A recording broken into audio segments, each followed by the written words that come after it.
ये सत्य है जीवन का, चाहे हम कितना ही कमा लें, कितना ही जोड़ लें, कितना ही इकट्ठा कर लें, लेकिन ये सत्य है कि जाना तो एक दिन खाली है। क्या लेकर के आया जग में, फिर क्या लेकर जाएगा। मुट्ठी बांधे आया जग में, हाथ पसारे जाना। ये सत्य है। और बस ये बोध हो जाए कि ये सब साधन मेरे उपयोग के लिए हैं। सब साधन उपयोग, जितने भी साधन इस जगत में हैं, उन सब का उपयोग तो किया जाए, लेकिन त्याग की भावना से। ऐसा सुंदर उपदेश हमारे उपनिषदों ने दिया। तो भरत जी महाराज संसार में रहते हैं, लेकिन संसार में आसक्ति नहीं है। संसार के राग द्वेष उनको विचलित नहीं करते हैं, संसार की कामनाएं उनको विचलित नहीं करती हैं। एक दिन राजा रहुगण की पालकी जा रही थी, और उस पालकी को जो कहार उठा करके जा रहे थे ना, उनमें से एक कहार बीमार हो गया पालकी उठाने वाले। अब उन कहारों ने राजा से कहा कि महाराज अब आपकी यात्रा रुक जाएगी, क्योंकि हमारा एक साथी बीमार हो गया है। राजा ने कहा कि कोई बात नहीं, एक बीमार हो गया तो क्या हो गया, ये सारी प्रजा अपनी सेवक है, मेरी सेवक है। जाओ किसी को भी ले आओ और पालकी को तो उठा लेगा कोई भी। अब वो एक दिन संतों की मंडली उस गांव में आई हुई थी, और अजामिल के घर वो संत ठहर गए। किसी ने कह दिया, जब पूछा कि हमें कोई वैष्णव जन का घर बता दो, किसी ने मजाक करते हुए संतों के साथ कह दिया कि वो जो घर देख रहे हो ना गांव से बाहर, वो बड़े भक्त का घर है, बहुत बड़े भक्त वो है। लेकिन भक्त वो था नहीं। अजामिल भक्त तो कहां था, भक्ति तो उसके जीवन में दूर दूर तक नहीं थी, पवित्रता दूर दूर तक नहीं थी। मदिरा पान करता, चोरी करता, सब उल्टे सुल्टे काम जितने भी थे सारे के सारे करता। लेकिन किसी ने संतों के साथ बस ऐसे ही मजाक करते हुए कह दिया कि वो जो घर है ना, वहां चले जाओ, वहां ठहरो, वहां तुम्हारी बढ़िया सेवा होगी। अब देखो, संत वहां गए, वहां ठहरे, भोजन भी किया। अब संतों को भी पता चला कि ये अजामिल है तो दुष्ट आत्मा है। जब संत वहां से जाने लगे तो अजामिल को एक बात वो कह करके गए कि हे ब्राह्मण पुत्र, हमारे कहने से एक काम आप कर दें। कि बोलो क्या करें। कि तुम्हारी एक संतान और होने वाली है, 9वीं संतान का जन्म होने वाला है, बस हमारे कहने से इस संतान का नाम नारायण रख देना। ध्यान देकर के सुनना, ये नाम महिमा का पावन प्रसंग, नारायण नाम रख देना। अजामिल ने हंसकर के बात टाल दी कि जाओ यहां से चले जाओ, और नहीं तो जो कुछ भी आपके पास है मैं इसको भी चुरा लूंगा। जाओ निकलो यहां से, जब संतान होगी तब की तब देखी जाएगी, जब उसका नाम नारायण होगा कि क्या होगा तब का तब देखा। संत प्रेरणा देकर के चले। संत तो किसी का हित करना ही चाहते हैं, संतों के अंदर तो करुणा होती है, उस करुणा से वो हर किसी का कल्याण करना ही चाहते हैं। तो माताओं, समय आया, अजामिल की पत्नी ने एक पुत्र को जन्म दिया। अब पुत्र हो या पुत्री हो, नाम तो कुछ ना कुछ रखना ही। तो संत की वो बात, वो अजामिल के वो संतों की कही हुई बात आज याद आ गई कि तुम्हारा एक पुत्र होगा, और हमारे कहने से उसका नाम नारायण रख देना। अजामिल ने अपने पुत्र का नाम नारायण रख दिया। नारायण नाम रख दिया, और उस नारायण पुत्र के प्रति बहुत ज्यादा आसक्ति हो गई, बहुत ज्यादा अटैचमेंट। यानी कि इतना ध्यान उस नारायण का रखता, बाहर से आता काम करके तो सबसे पहले नारायण को पूछता, घर से जाता तो भी यही कह करके जाता अपनी पत्नी को कि नारायण का ध्यान रखना। भोजन करने अजामिल बैठता तो उसके वही ध्यान आता कि नारायण ने पता नहीं भोजन किया कि नहीं किया। यानी कि हर अवस्था में नारायण उसके याद आने लगा। उठते बैठते, जगते सोते, आते जाते, हर पल उसके नारायण नारायण। लेकिन कौन? अपना पुत्र नारायण। पुत्र नारायण उसके याद आने बार बार बार बार। अब क्या हुआ, आखिर अवस्था जीवन की बीतनी ही है। अजामिल वृद्ध हो गया, बूढ़ा हो गया, बीमार हो गया और जीवन की वो अंतिम अवस्था अजामिल की आ गई। अंतिम अवस्था सबकी आती है, वृद्धावस्था आती है तो सावधान हो जाना चाहिए। तो वृद्धावस्था आई अजामिल की, बीमार हो गया और आखिर एक दिन वो यम के दूत जो सभी को लेने के लिए आते हैं, यम के दूत अजामिल को भी लेने के लिए आ गए। जब यम के दूत आए तो यम के दूतों को देख करके अजामिल डर गए, भयभीत हो गए।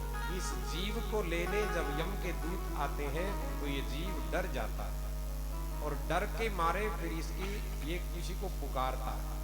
कई बार आवाज निकलती नहीं है, किसी को कुछ बोलना चाहता है लेकिन बोल नहीं पाता है। लेकिन भगवान की कृपा उस अजामिल पर आज ये हो गई कि उसकी अंत समय में आवाज निकली।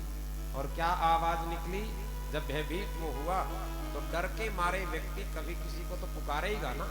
बेटा अपनी माँ को पुकारता है या अपने पिता को पुकारता है, पुत्र भी अपने बेटे को पुकारता है। तो दूर उसका बालक वो नारायण खेल रहा था। दूरे क्रीडना का शक्तम पुत्रम नारायणम हृदयम। और उच्च स्वर में उसने अपने पुत्र को बुलाया, नारायण मेरी रक्षा करो, नारायण त्राहि माम, नारायण त्राहि माम। ऐसे अपने पुत्र नारायण को उसने पुकार लगाया।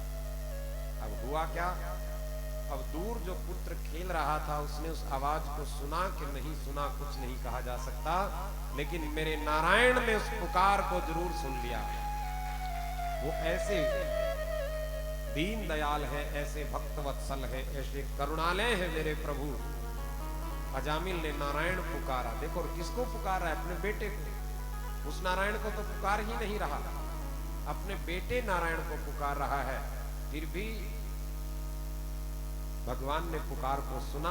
भगवान ने पुकार को सुना तो तुरंत अजामिल के पास भगवान के पार्षद प्रकट हो गए। बोली सच्चिदानंद भगवान की जय हो। भगवान के पार्षद कहने लगे उन यम के दूतों से कि इसको तुम छोड़ करके चले जाओ, ये यमपुरी में जाने का अधिकारी नहीं है, ये तो वैकुंठ का अधिकारी बन गया है, क्योंकि अंत समय में इसकी जीवा पर भगवान का नाम आया। यम के दूतों ने कहा, वाह जी वाह, अच्छी बात कह रहे हो। जीवन भर अजामिल ने कोई शुभ कर्म नहीं किया, जीवन भर भगवान को याद नहीं किया, और आप कह रहे हो कि इसकी जीवा पर अंत समय में भगवान का नाम आया है। अंत समय में तो बड़े बड़े महात्मा लोगों के भी भगवान का नाम याद आ जाए, वही बहुत बड़ी बात होती है। इसने कहां से नारायण नाम ले लिया? ये देखो, जीवा नवक्ति भगवत गुणामवायेयम चेतश्चन स्मरन्ति तत्त्ववारविंदम। अंत समय में चाहे जाने में निकला हो, अनजाने में निकला हो, भूल करके निकला हो या याद करके निकला हो, इसकी जीवा से नारायण नाम तो निकला ही निकला। देखो ध्यान देना, अब भगवान के पार्षद अपना तर्क दे रहे हैं, यम के दूत अपना तर्क दे रहे हैं, और थोड़ा हम भी विचार करें। भाई बिजली की तार को जाने से कोई छू ले या अनजाने से छू ले, बिजली की तार क्या काम करेगी? बिजली की तार का काम है करंट लगाना, चाहे तो कोई जानबूझ करके उस तार को पकड़ ले, चाहे अनजाने में पकड़े, उसका काम करंट लगाना है। आग के अंगारे पर चाहे कोई जान करके पांव रख दे, चाहे अनजाने में पांव रख दे, आग का जो अंगारा है वो जलाने का काम करता है। तो इसी प्रकार से अब ध्यान देना सभी, भगवान के नाम को कोई जाने से पुकारे या अनजाने से, चाहे तो भाव से कोई पुकारे, चाहे कुभाव से पुकारे, भगवान के नाम का काम कल्याण करना है, वो कल्याण करेगा ही करेगा, निश्चित रूप से कल्याण करेगा। उसको चाहे किसी के नेत्र खुले यानी कि अजामिल को जीवन दान थोड़ा दे दिया। भगवान जगाते हैं, भगवान प्रेरणा देते हैं। अजामिल को आज प्रेरणा दे करके भगवान के पार्षद भी वहां से चले गए। अब अजामिल को बोध हुआ कि मैंने ये जीवन ऐसे ही गंवा दिया, ऐसे ही ये जीवन गंवा दिया। भगवान कितने दयालु हैं। मैंने झूठे से ही नाम लिया था, झूठा नाम लेने से ही भगवान ने कृपा कर दी। यदि मैं सच्चे से भगवान के नाम का जप कर लेता तो मेरा कल्याण कैसे प्रभु करने वाला। विचार इस बात का करें।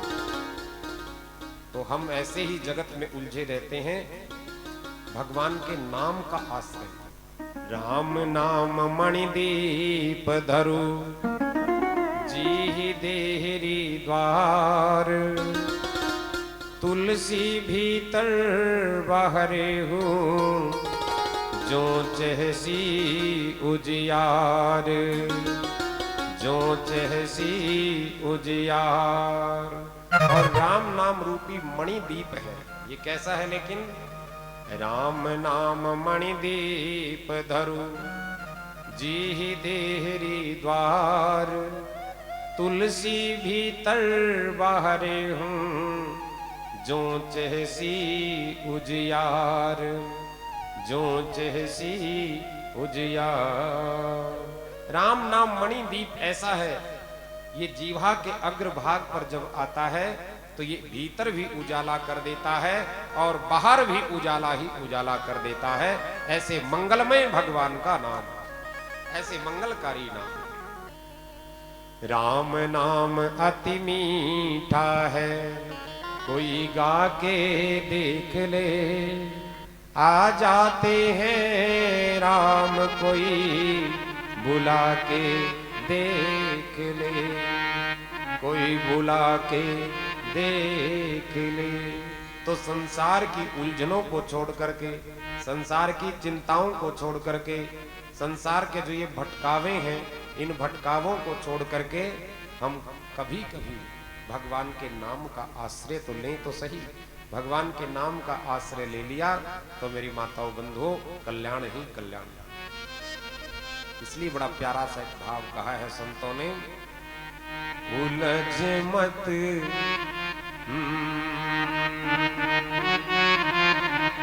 उलझ मत दिल बहारों में, बहारों का भरोसा क्या। उलझ मत दिल बहारों में, बहारों का भरोसा क्या। उलझ मत दिल बहारों में, बहारों का भरोसा। उलझ मत दिल बहारों में, बहारों का भरोसा क्या। उलझ मत दिल बहारों में, बहारों का भरोसा।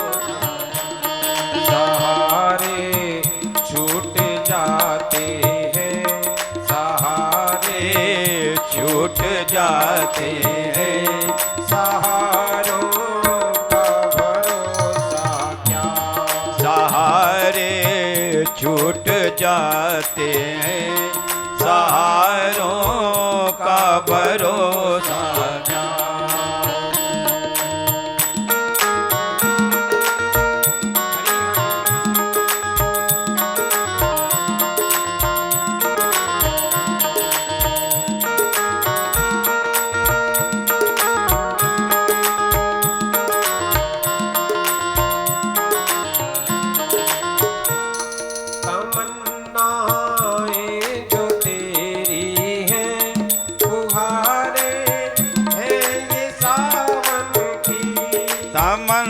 तमन्नाएं जो तेरी हैं, फुहारे हैं वो सावन की।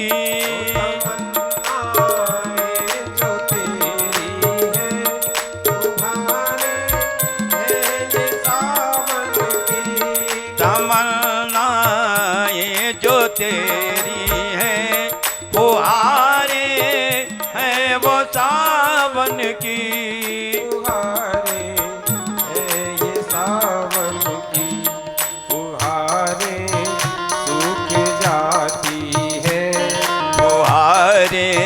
सुख जाती है।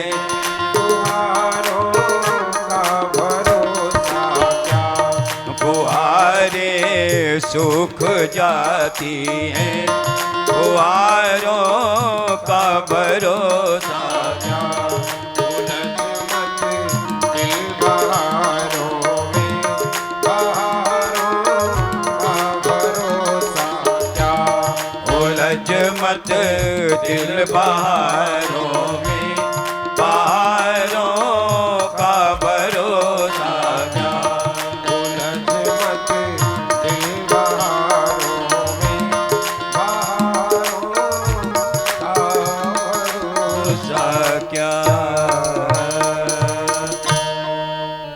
बोलिए भक्तवत्सल भगवान की। तो भगवान के नाम की महिमा का प्रसंग सुखदेव जी महाराज ने ये सुनाया, जिसको अजामिल उपाख्यान कहते हैं।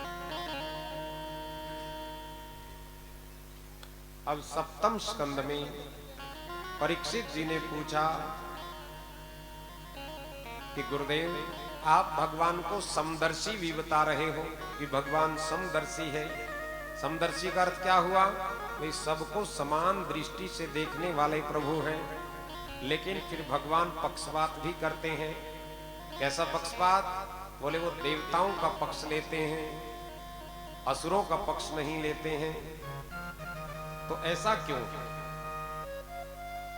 मुझे लगता है कि भगवान देवताओं का ज्यादा पक्ष लेते हैं और दैत्यों का संहार करते हैं। सुखदेव भगवान कहने लगे कि राजन, जब भगवान श्री कृष्ण ने शिशुपाल का वध किया था तो यही प्रश्न युधिष्ठिर जी ने नारद जी से पूछा था। उसमें भी यही बात पूछी थी युधिष्ठिर ने नारद से कि भगवान के लिए तो सब ही एक हैं, तो फिर ये ऐसा भेद क्यों है? ये भेद अपने कर्मों के कारण है। तो अब इसके उत्तर में सुखदेव जी महाराज एक प्रसंग सुनाते हैं कि जब युधिष्ठिर जी ने नारद से पूछा था, नारद मुनि ने भी ये प्रसंग सुनाया था, तो मैं वो तुम्हें चरित्र सुनाने जा रहा हूं। ब्राह्मणे शील संपन्न है, सत्य संधो जितेन्द्रियः,